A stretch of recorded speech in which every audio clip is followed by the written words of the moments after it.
Okay, so this is going to be chapter 10 in my book Overcoming ACT English, which is available on Amazon and on TPT in like the full version or in sections.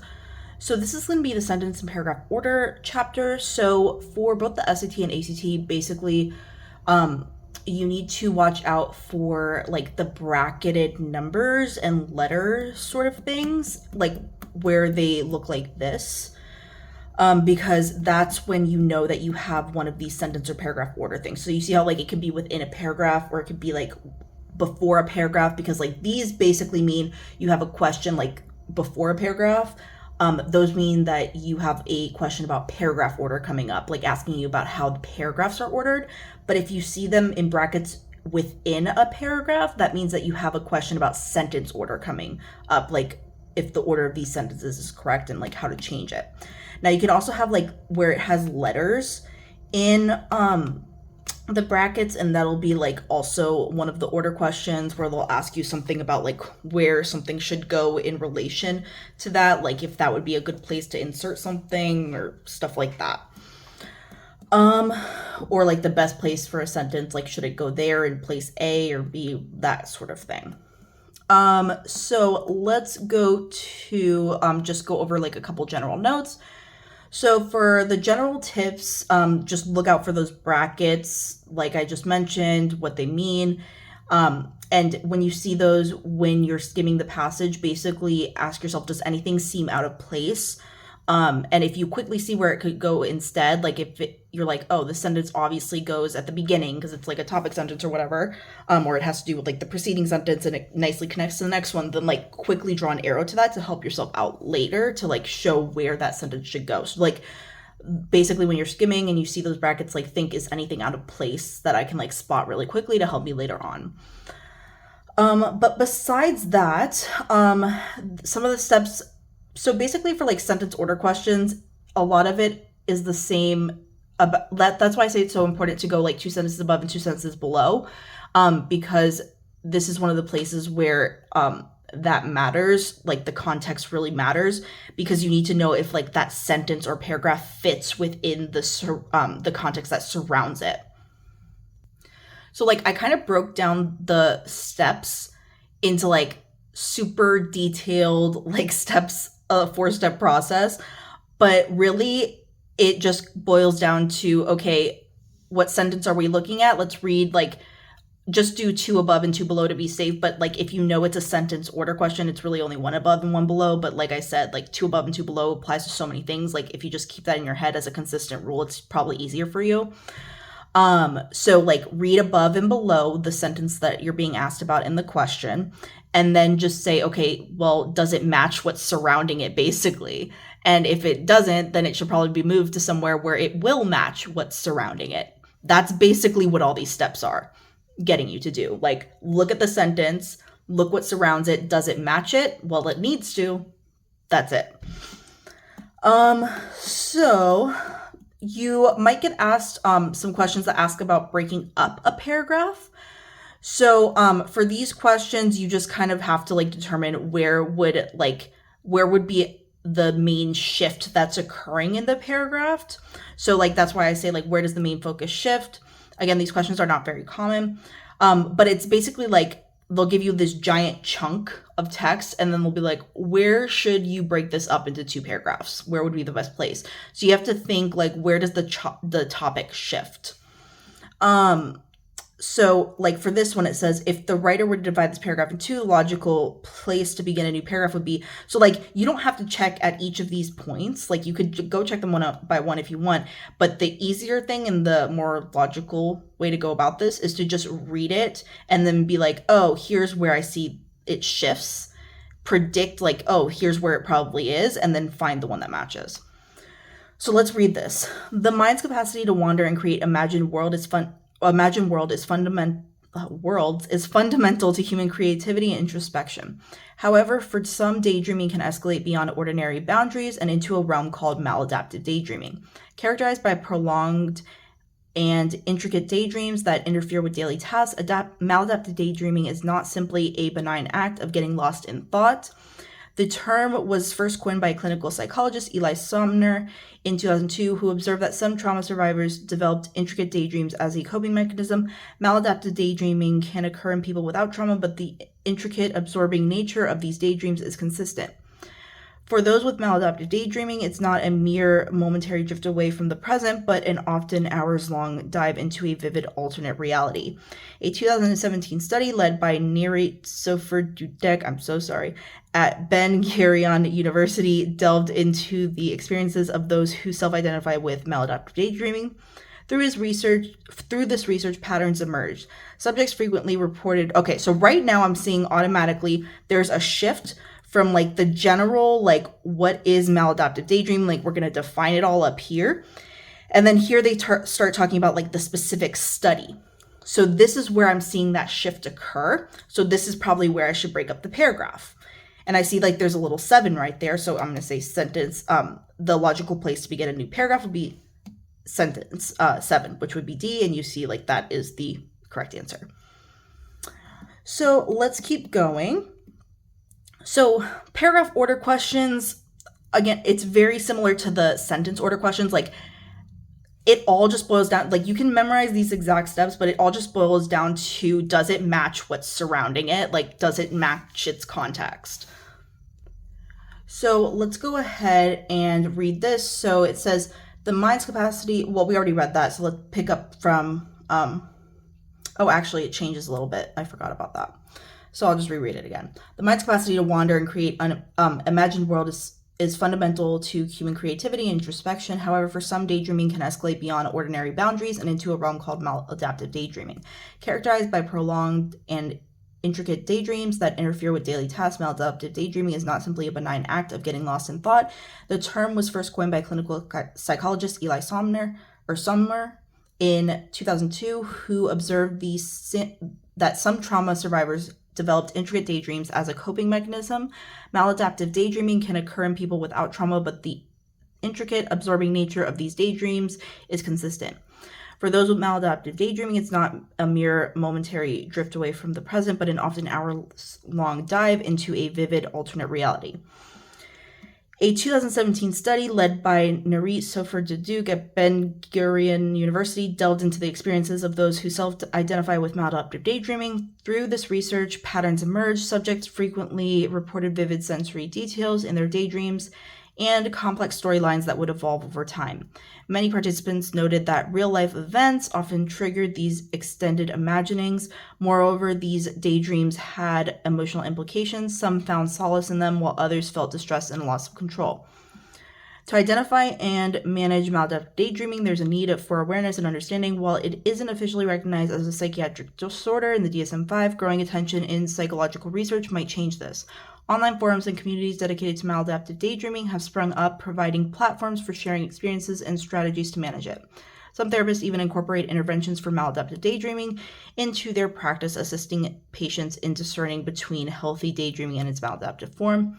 Public perception of maladaptive daydreaming varies. Some view it as an extreme form of creativity, while others recognize the challenges and disruptions it can introduce to daily life. Regardless of opinions, it's essential to approach maladaptive daydreaming with compassion and understanding, ensuring that those affected receive the support that they need. Okay, so it says, for the sake of logic and coherence of this essay, paragraph 3 should be placed. So we have to decide, like, is it before or after paragraph 1, where it is now, or after paragraph 4? So let's think about what is the focus of, like, paragraph 3. What is it mainly talking about? So if we look at paragraph 3, let's see, paragraph 3 is the one that's under like this 3 right here. That's how you know it's paragraph 3. So it's talking about how they need to manage it and like how people are managing it. Like it's kind of talking about like the online forums, how it's not necessarily like recognized in DSM-4 or DSM-5, sorry. And then if we're looking at paragraph 1's main focus, like, because again, we're thinking about context and where it fits. Paragraph 1's its main focus is like kind of like defining what maladaptive daydreaming is and like in general. And then like paragraph 2 goes into like the specific study. And then if we go to paragraph 4, it's talking about public perception and like how we need to kind of approach it from that that viewpoint, like how the public should like kind of be like more like maybe compassionate towards people, like just in general, what talking about public perception with maladaptive daydreaming. So remember, paragraph 3 was kind of like talking about how it is now, like there's a need for awareness. Like again, a lot of this you can get from like the topic sentences, because remember I said before, like it's how they write essays in school. Like they go about that kind of like in a similar way for most of these. So like it's talking about like the therapeutic stuff, like therapies and stuff like that, and like DSM-5, like the diagnostic thing. So it's talking about all of that, and then it's talking about public perception of like of daydreaming, and it even goes like, I think the sentence right here, some therapists even incorporate, or sorry, online forums and communities dedicated to maladaptive daydreaming has sprung up and provided platforms for sharing experiences and strategies to manage it. Some therapists even incorporate interventions for maladaptive daydreaming into practice, assisting patients in discerning between maladaptive daydreaming and its maladaptive form. And then it goes into public perception of maladaptive daydreaming varies. So I just lost my train of thought. Give me a second. Okay, I remember where I was going with this. So treatments. It was talking about like kind of like treatments, but then also like kind of things, not necessarily like treatments, like online form, like things that can help, but I guess you wouldn't call them necessarily treatments, but like ways to kind of cope, I guess, which can include the treatments also that they were talking about later. So it goes from like the treatments to like how the public can go about like addressing it. And then right before it, it's talking about the studies. And then right before that, it kind of has just like the general definition. Like, so going from like a definition to like the specifics of the study to then talking about like of the study, then talking about the treatments or like ways to cope, and then talking about like public perception. Like that's a good kind of like progression of things. Like it's not like it's out of order, where like, for instance, if you were just saying like you start out with the study without even introducing like maladaptive daydreaming, or like if they started talking about the treatments, they can't start talking about the treatments before they introduce maladaptive daydreaming. Like that doesn't really make sense. So the best place to be would be where it is now. So it would be A. So number 2 is going to be referring to like where there's a number 2 in a bracket. Hold on. There's 2 of them. Oh wait, hold on. It's not referring to number 2 in a sentence. I'm sorry, guys. I'm so tired right now. I'm trying to get all these videos out on time. Sorry. This is not referring to a specific number. It's just saying the writer is considering adding the following sentence to the passage. Beyond the digital community, support groups are emerging in various cities around the world. If the writer were to add the sentence, it would most logically be placed at.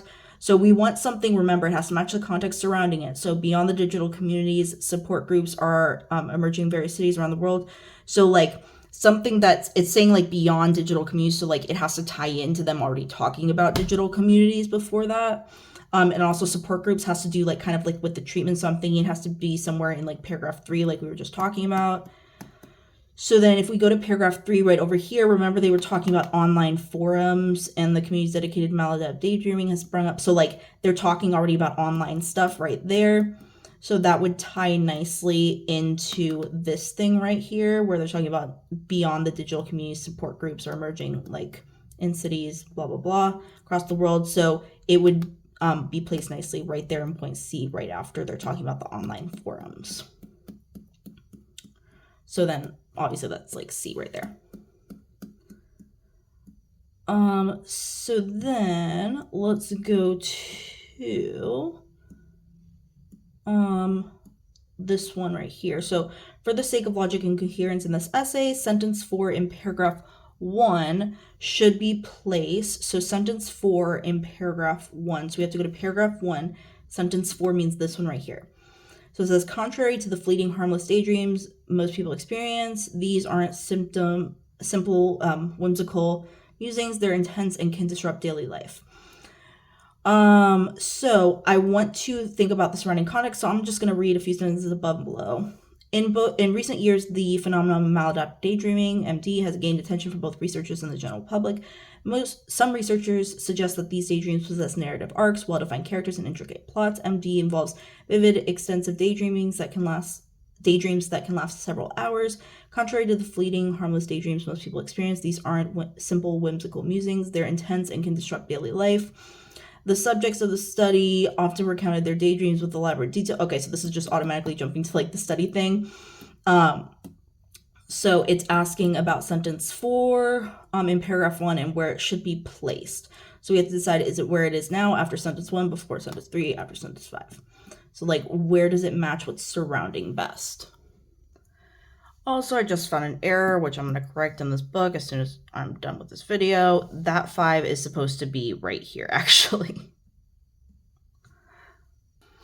But anyways, so the sentence right here, sentence 4, it's starting with contrary to the fleeting harmless daydreaming. So they're starting with like saying contrary to, like, meaning they were already talking about something that was contradictory, like something that, that an opposing thought before this.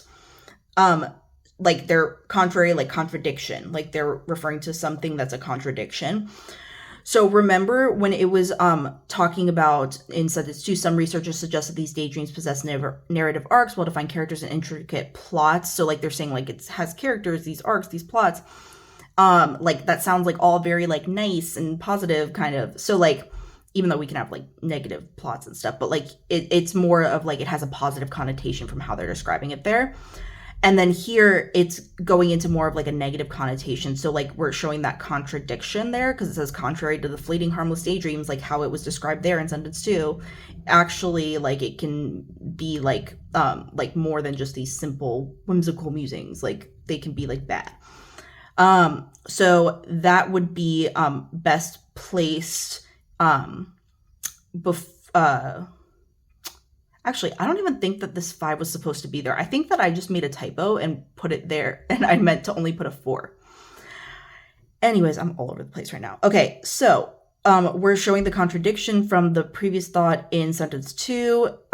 So it should be like directly connected to sentence 2 to show like, hey, this is a thing that we're contradicting right before.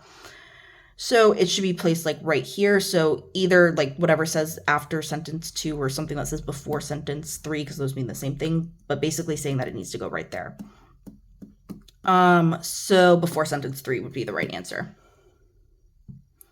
I think I was just needing like another answer choice maybe, but then why didn't I just say like before sentence 2 or something? I'll have to change that later. I don't know what I was doing.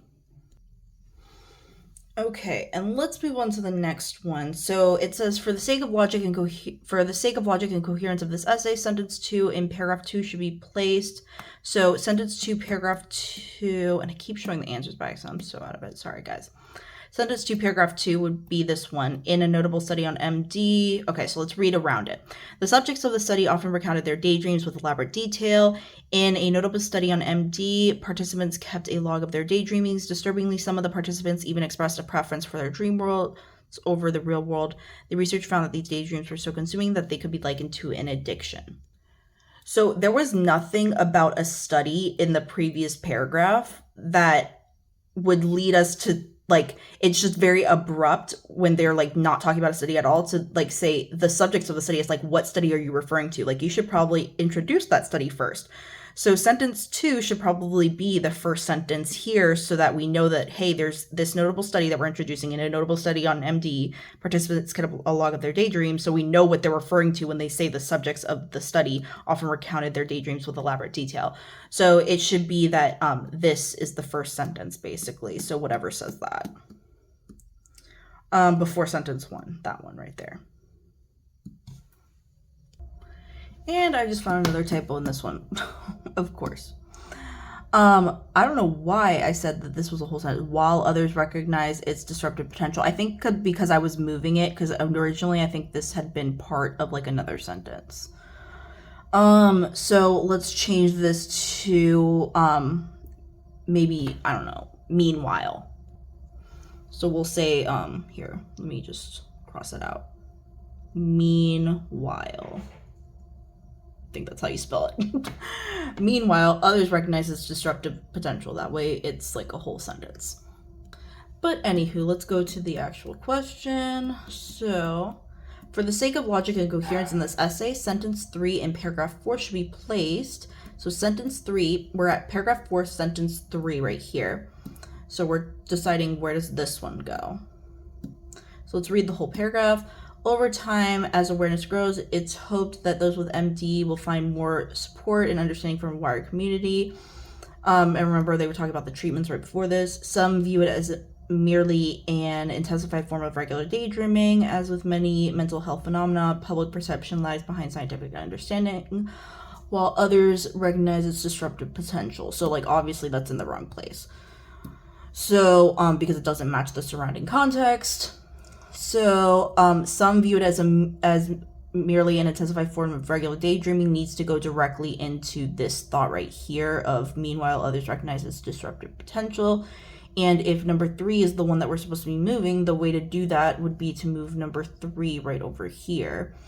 So then that way it says, over time, as awareness grows, it's hoped that those with MD will find more support and understanding from the wider community. So then let's like a general idea about like, not like, hey, hopefully they find more support. And then it's like, as with many mental health phenomena, public perception lags behind scientific understanding. And then it's going to go into like the like specifics of like people's views, kind of.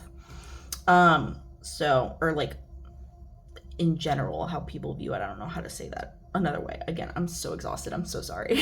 I'm probably gonna re-record this video at some point. So yeah, it has to go before sentence 2. So where would that be? Before sentence 2 is D. And then let's go to the paragraph order quiz right here. So we're going to read this whole thing, and then the question that we're looking out for, I'm just going to go to it right now. The writer is considering adding the following sentence in the passage. Lily Green is an architect. An architect displays photographs of sustainable rooftop designs that retain water for urban farms. Okay, so a sentence about an architect that displays photographs about retaining water for urban farms. We're going to keep that in our mind when we're reading. Okay, pebbles crunch beneath a farmer's boot. The sound of chirping birds mixes with distant city horns. James Thomas cultivates tomatoes and basil on a city rooftop. Laura Smith grows organic lettuce on a balcony. Green City, a movement and online platform, highlights initiatives often recognized as urban agriculture champions.